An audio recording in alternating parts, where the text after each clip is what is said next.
Hello everyone, I am Krishna Parekh and today we are here to learn basics of photography in less than 15 minutes.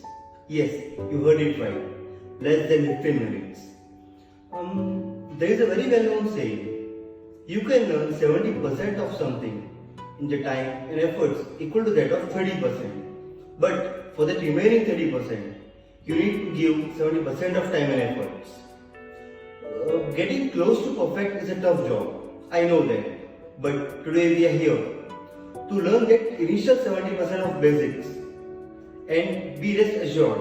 Today, after this session, you will be able to understand basics of photography. So, let's begin. What is photography? Photography is the art of capturing light with camera via digital sensor or film to capture an image. With the right camera equipment, you can even capture wavelengths of light that are invisible to human eye, UV, infrared and radiant. For me, learning photography is directly proportional to using the camera in a manual mode. That is because if you use your camera in auto mode without having any basic knowledge of the components of camera, that doesn't make any sense. That is simply using a point to shoot camera. For learning photography, first of all you need to use the camera in manual mode and not in auto mode. I usually say a line to almost everyone who reaches to me for photography. That is, you can turn day into night and night into day if you know how to use your camera. And by this I actually mean it. If you know how to play with the lights, you can do it too. I have captured numerous sunrise photos and eventually transformed them into sunsets. So now, let's start to understand the components of camera. There are mainly three components of a camera. First is ISO, second is aperture, and third is shutter speed. Let's start with ISO. What is ISO? ISO is the very first thing that I set up in my camera when I start to shoot. ISO is the sensitivity of your camera sensor. The higher the ISO number, more sensitive to light your camera lens will be, and vice versa. So now, you would be thinking, what is the big deal then? When in low light, just turn your ISO to higher and click the picture. But no, there is a catch here. Definitely when you turn your ISO to high numbers, you will get enough light via camera. But there is a minus point over here. More the ISO number, more the noise and grain your image will contain. So I always prefer to keep my ISO as low as possible. ISO is one of the key factors in the cost of cameras because cheaper the camera, when you turn your ISO to quite a higher level, your picture will start containing grain and noise very soon. And the difference, when you buy a costly camera body, it has the capacity to maximize the ISO numbers, yet keep your picture as clear as possible. Costlier camera bodies have advantage to work with higher ISO without damaging the quality of your picture, and that is the plus point. But over here, what I personally suggest is try to optimize the external lightings when you click a photo or a video. That will help to maintain the quality of the picture or the video. Natural light is always best, but when you don't have natural lights, you can use external lightings. In dark light conditions, increasing your ISO will surely help you, but keep in mind it will surely affect your camera quality or your picture quality. So what I personally prefer is keep your ISO to the lowest, that is 100 or 200. You can even use your ISO around 800 or 1200 or 1600, but above that I won't suggest. So remember, ISO is your camera sensitivity. Higher the ISO, more the light, but with it, more the grain, more the noise. So, best try to keep your ISO as low as possible. So now, let's move towards the second part, aperture. What is aperture? Aperture is the size of opening in your camera lens. This is quite simple to understand because you can see this happening. There are blades in your lens that open or close to create a smaller or larger hole, and that hole is your aperture. Basically, it controls the amount of light entering through your lens. Aperture is also known as depth of field, and aperture is the setting I love to play with. I love to explore with actually. There is some difference in setting for aperture. Lower the aperture number, bigger the hole, and higher the aperture number, lower the hole. That is, if your aperture number is lower, more light enters through your lens, and if your aperture number is high, less light enters through your lens. Basically, this thing works in reverse, or you can say it is inversely proportional. Aperture is also called f-stops. Let's now discuss over here the lens cost, because aperture is the main factor that controls the price of the lens. The cheaper lens, or say your kit lens that comes with your camera, has some limitations with aperture number. The 1855 lens or 55-200, that is your kit lens, can go around lowest, that is 4.5. But the real magic begins when you go below 4.5. At these f-stops, it is quite difficult to get that beautiful bokeh in the background or that beautiful blur effect in the background.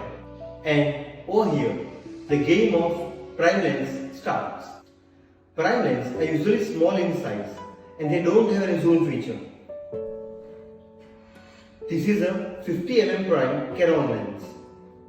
It's very small in size. It don't have any zoom feature. The cost of this lens is around 8 to 10,000. But the main feature of this lens is the aperture of this lens is f1.8. It's very low compared to kit lens. This can even go to f1.2. And with the help of this aperture, you can get perfectly beautiful bokeh, perfect portraits, and perfect blur effect in the background. So for aperture, lower the number, higher the lights, and higher the number, lower the light. Now, let's move towards the final portion, that is shutter speed. What is shutter speed? Shutter speed is the amount of time in seconds the shutter of your camera is open for a single click. This is quite simple. I normally use the setting of a shutter speed by 1 by 125. That is, it captures 1 by 125th part of a second. If you wish to capture a speedy shot or a sports shot, you can just increase the shutter speed and it will capture that particular fraction of the second of that moment.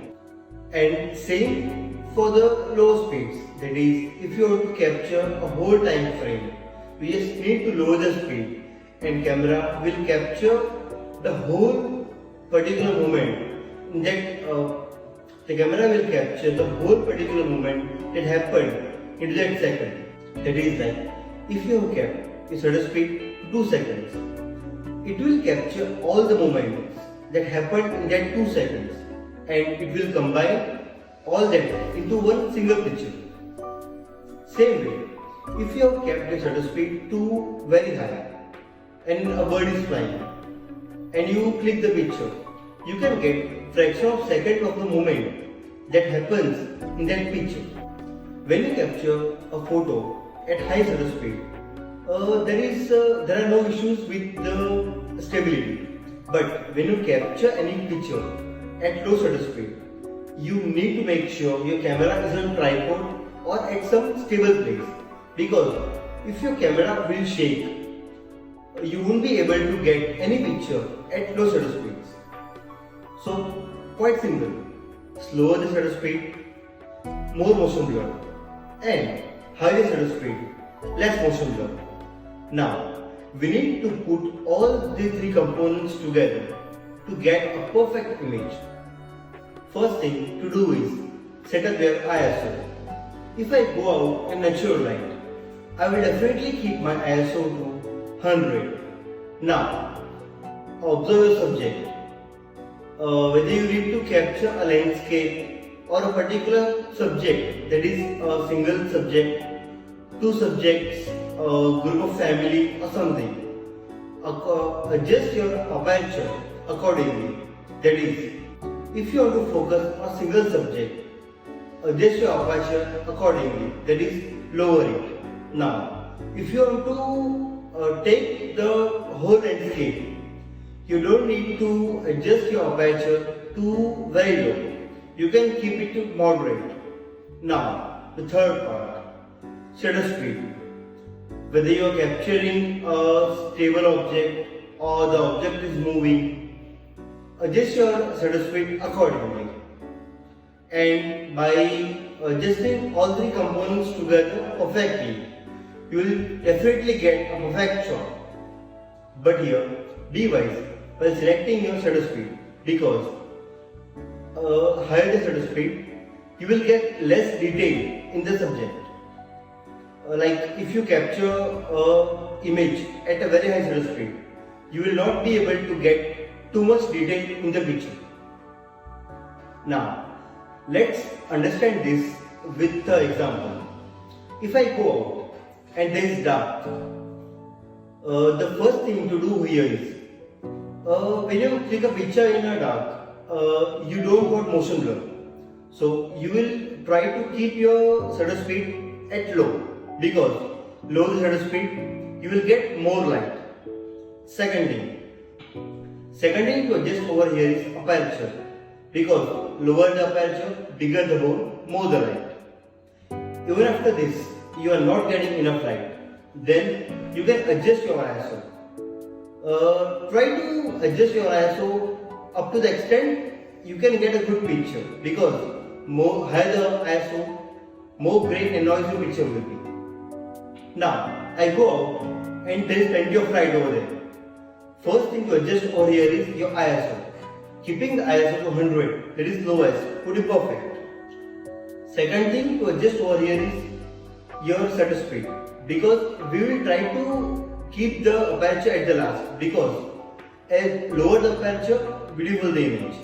Now, if there is so much of the light, try to make your shutter speed quite higher. That will decrease the light. And now, lastly, we'll adjust the aperture. Try to keep your aperture as low as possible.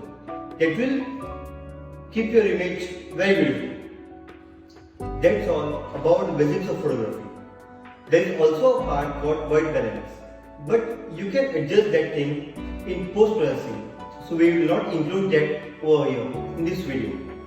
Now let's understand something practical. I will show you how you can adjust your components in different scenarios.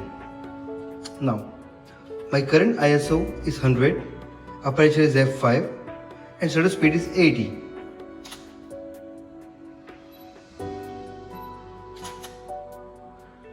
Too dark, right? Now let's increase ISO to 800. Clear?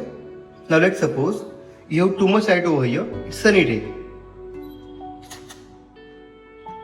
Image is too bright, let's just increase it more. Image is too bright, right? So here you can adjust your aperture or shutter speed. Let's adjust the aperture to f9. Clear? So you can adjust all your three components for getting a perfect image. Hope this helped you. Let me know in comments if you like the video. Thank you.